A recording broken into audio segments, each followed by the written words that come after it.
Oh, yeah. I mean, I've been on the course substitutions committees. I was the expert. I can go exactly what's going to happen because some of the materials I've written were used in the Office of Civil Rights cases on course substitutions. Here's the deal about course substitutions. One thing, do they have to grant them or not? That depends on what is the issue at hand. In other words, what processing deficit did the student try, didn't try, et cetera, But here's the real rules. You ready? Do you have a child who struggles in math? Did you even realize that a course substitution could be a reality at college?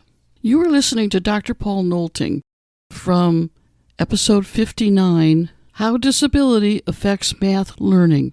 So today I decided to talk about course substitution, what you need to know, how they work, why they're important, why you can get a course substitution or how you might not get a course substitution.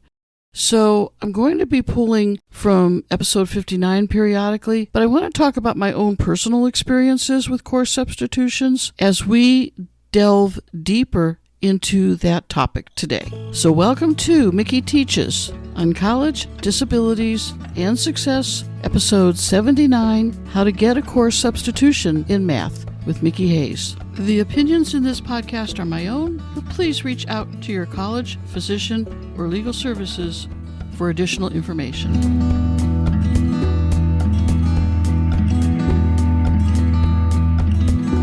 Now today when I'm talking about course substitutions, I'm going to be talking about my own personal experiences in seeking those substitutions. So there are a few things that you should know that probably go across the board to any college you're at. One of the questions, again, to talk to disability services about is what is their process in course substitutions and what exactly might you need for your child in order to qualify for that, if that is the case with regards to math. Before they'll consider a course substitution, one of the first things they're going to look at is the degree path that your child is in. If your child is in a math-centric or math-heavy degree path, they're probably not even going to consider course substitution as an option. If, however, they're in a program where math is not the focus, it might be a humanities program where you have to take a math class, but you really don't need a lot of different math classes in order to graduate, that's a better chance that you're going to even be considered first and foremost for a math course substitution. Now, if you caught Dr. Nolting at the beginning of this podcast episode, he mentioned something about being the expert on the math committee. So that's the first thing you're going to need to understand. In order to request a course substitution, it cannot just be determined by disability services. That request is going to go farther to a specific committee drawn up to work on course substitutions when they're requested.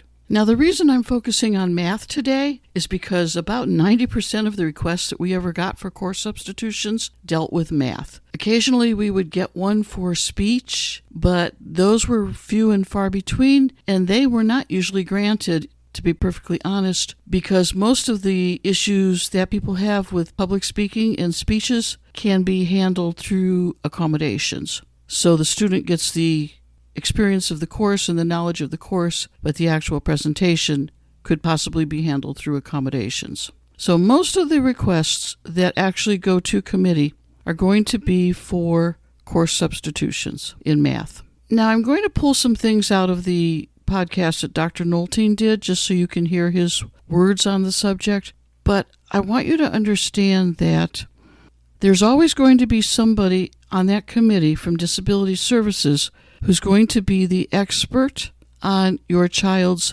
documentation and your child's disability and the documentation that your child has to justify that request. So when you go back and listen to 59 again with Dr. Nolting, pay close attention to that because he talks a lot about how your child's updated psychological evaluation is read, what some of the subtopics on that evaluation mean, and how they apply to math, and how they can accommodate for those issues, and they don't need to do a course substitution, and then why sometimes when you're looking at the psychological evaluation, there are cases where the substitution makes perfect sense. So take a listen again to 59 to hear what he has to say about that, because I'm not going to go into all of that detail today. But I do want to share with you some of the very specific things that he mentioned that I think are worth talking about. Now, the first thing he mentioned was being the expert on the committee, and he is an expert because some of the things and rules that he's written for the Office of Civil Rights are actually used to determine the legitimacy of a course substitution in math. So he is definitely one you want to pay close attention to where math is concerned. But in general, the Disability Services is going to gather up all the documentation they can, and the student can request a course substitution meeting whenever they want. But the information that's presented to the committee then would be the documentation and history and cause for need and concern, and all of that would be presented to the committee using the Disability Services personnel as the resident expert. Now, I've been to course substitution committee meetings, and where we did them, the committee would listen to me, they would discuss what I told them, they would talk to the person who is requesting the course substitution, ask them about their struggles. They're going to look at the history and what's been done and what's been attempted. But these are all things that I've experienced, and I can only speak for myself when it comes to that procedure. But I've had course substitution requests granted, and I've had course substitution requests denied. Sometimes I agreed with their decision, and sometimes I didn't. Sometimes I understood their decisions, and sometimes I didn't. I mean, that's the nature of course substitutions. So it isn't a done deal until it's a done deal. And I want to add at this point that I have never, ever, ever seen the committee grant a course waiver. And a course waiver is where all math disappears completely. And if you listen to Dr. Nolting, he talks about only one time in his experience where that's happened. So I've had students come in with a math waiver from other colleges, and we honored it, but I've never actually seen one given.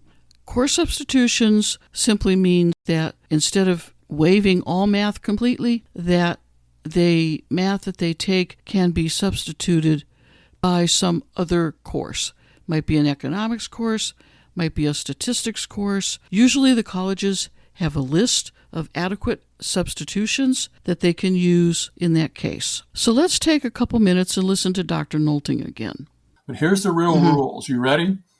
I always get this question, when can you apply for a course substitution? And the answer is as soon as you're accepted to the university or college. And that's different than how it used to be. Correct. Now, I'm not going to say they're going to grant it, and I'll show you what's going to happen. Yeah. But yeah, as soon as you're accepted, you can apply. And what happens when they start looking at your psychoeducational reports and information, there's 3 different areas that they look for. And this is right out of the OCR case, which I'll cite from San Antonio, California. The first area is that the disability is so insurmountable that they were not going to learn math, so we're not going to put them in it, and we're going to grant it. These are very rare. I was only involved in one when I wrote the report at a major university in Florida. They looked at it, and they totally agreed because I said the student received every accommodation possible in high school and basically made D's. And unfortunately, D's in there were gifts to the point that she did extra credit. So I'm not going to get into that. And when they started seeing all the reports, she was a communication major, and her major area consultant at that time, the department chair, said she doesn't need math. Yeah. We gave her some more education courses, music courses. That's one. The second one is the gray area. That is, we don't know. We don't know if they can pass math or not. Okay? So we're going to have you take them, and you can take the course with all the accommodations possible. And that gets interesting. And I'll come back to that one. But all the accommodations that are needed, that are appropriate. Now, one thing I got to say right now, a lot of accommodations that are given in high school are not appropriate in college. Absolutely. And a lot of parents don't understand that. They don't realize that. Yeah. That goes down to fundamental philosophy, where high school is accommodating for success and college is accommodating for equal access. Yeah, and there's 2 different laws, the IDEA, which is high school, and 504 and ADA, which is college. So you may not get that. So now you try the course, you had all the appropriate accommodations that you're allowed, and you failed or didn't pass or withdrew or whatever. Okay. So now becomes a question, do we have you take it again? According to these court cases, the answer is no. No. Now, Okay. I've had students that I want to try it again. I said, yes. Yeah, exactly. Yeah. If the student wants to some try students. it, I go, yes. Yeah, you can try it. The Yeah. other exception is they brought in a different report that gave them more accommodations. Then I'll go, yep, we'll give you more accommodations and try it. And the funny thing about that one is it also said that you cannot be punished for that. In other words, let's say you got an F.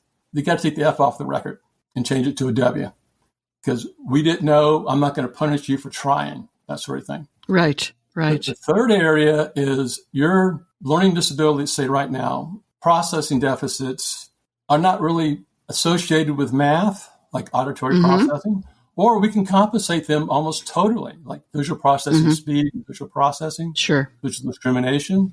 So we're not going to give you core substitutions no matter what. So that's the three areas. Again, one is that you have enough data saying that it's impossible for you to pass math. Right. The second one is gray area. You're going to try it with everything, with the study skills, everything. And the second one, the most common way they say we're not going to grant a core substitution is lack of effort of the student. They're going to go look at, did you go to class? Did you go to tutoring? Did you get help? How many hours did you study? That sort of thing. And that's the most common one. But I usually do an educational plan, get that set up, and then have the instructor come in and go, yep, they try it all the time, but they just can't get it. Third area is your learning disabilities, say right now, processing deficits are not really associated with math. So what happens now is if you basically are looking at core subs, you have to have the good documentation. You can always request them. We had students that said they can't do intermediate and elementary algebra, but they can do statistics and liberal arts and topics. We started this saying, okay, you can't do that. How would you like to jump up and go to the next course? So as you can tell, getting a core substitution is not a straight line. It is not a straightforward path. There's a lot involved in it, and they're going to look very closely at what this child has done, the math that they've done, the effort that they've put in, the history that comes along with it, the test data, the subtests in the data, what the experts have to say. There's a lot involved in getting a core substitution, but it is a process that works. And it is a process that if you have a child and you know math is an ongoing problem and has been forever, and you know math is going to be the barrier that's going to keep them from getting a degree, then definitely have that conversation with Disability Services. Find out when you can request it. Dr. Nolting says you can do it right away, but the reality is chances are you can do it, but it's probably not going to be cleared right away out the door because the college is looking to see a lot of the background that comes along with it. But it is possible that you can request it. But do talk to Disability Services. Find out what your options are. Find out what they recommend. And see what comes next. If you listen to any of my other podcasts, I talked about planning schedules, and I ran into students who actually saved all of their math for the end of their degree plan. And I don't know how they did that, but boy, they hit a wall at that very end because of the struggles in their math. And so if you know that math is going to be an issue out the door when you head to college, then you might want to start thinking about and making plans about core substitutions as a possible option. And I would also recommend that you listen to Paul Nolting's podcasts. He did 2 of them, but he talks quite a bit about the differences between math in high school and math in college, and the accommodations that work for math and those that don't work for math, and how the accommodations are usually decided based on the documentation that your child provides that show the nature of the math disability that they're dealing with. So there's a lot involved in that complexity of math as far as the college is concerned. So please take some time to talk to Disability Services and get a clear picture on your child's options for that course substitution, for the accommodations, for their graduation plans. Now, if you want to reach out to Dr. Nolting, his email address is p.nolting nolting.phd@gmail.com. Please don't hesitate to send him an email. He is more than willing to help in any way that he can, and maybe he can give you some insight and some information and some advice about your math issues. If you have any other further questions, check out my website also at mickeyteaches.com, MICKIE teaches.com, and my email address is mickeyteaches@gmail.com. In the meantime, have a great rest of the day, and we will talk again soon. Bye. Information contained throughout this podcast has been gleaned from my own personal experiences, but to ensure accuracy, please contact the Disability Services at the college of your choice to have first-hand information and the most up-to-date policies and procedures followed by your particular institution of higher education. The content in any of these podcasts is not intended as a substitute for information from legal, educational, or medical professionals. Always seek the advice of your attorney or qualified healthcare provider with any questions you may have with regards to legal, educational, or medical concerns.